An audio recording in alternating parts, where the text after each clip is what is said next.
அஸ்ஸலாமு அலைக்கும். சாக்லேட் யாருக்கு தான் பிடிக்காது? எல்லாருக்கும் ரொம்ப பிடிக்கும். சின்னவங்க வந்து பெரிய வரைக்கும். ஸோ அந்த சாக்லேட்ட நம்ம ஹெல்த்தியா எப்படி செய்யலாம்னு இந்த வீடியோல பார்க்கலாமா?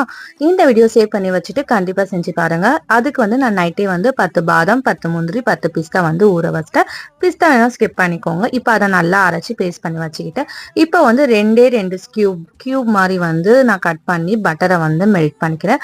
1 கப் கொக்கோ பவுடர், 1 கப் வந்து நாட்டு சர்க்கரை போட்டு நல்லா மிக்ஸ் பண்ணிட்டு நம்ம அரைச்ச பேஸ்ட்டும் வந்து மிக்ஸ் பண்ணிட்டு உங்ககிட்ட சாக்லேட் மோல்டு தான் அதில் ட்ரான்ஸ்ஃபர் பண்ணிக்கோங்க. நான் வந்து ஐஸ் கியூப் மோல்டு இருக்கு இல்லையா, அதில் வந்து ட்ரான்ஸ்ஃபர் பண்ணி ஃப்ரிட்ஜில் வந்து ஒரு 3 மணி நேரம் வந்து ரெஃப்ரிஜரேட் பண்ணிட்டேன்.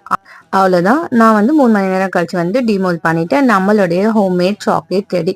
இது வந்து பசங்களுக்கு நீங்கள் தைரியமாக கொடுக்கலாம். எந்த கெமிக்கலும் இல்லை. ஸோ வந்து நீங்களே வந்து ஈஸியாகவும் பை பண்ணி செஞ்சிடலாம். ஸோ வந்து கண்டிப்பாக ட்ரை பண்ணிட்டு எப்படி இருந்துச்சுன்னு மறக்காமல் கமெண்ட் பண்ணிடுங்க. ஆஃப் ஆஃப் கிச்சனை மறக்காமல் சப்ஸ்கிரைப் ஃபாலோ பண்ணிக்கோங்க.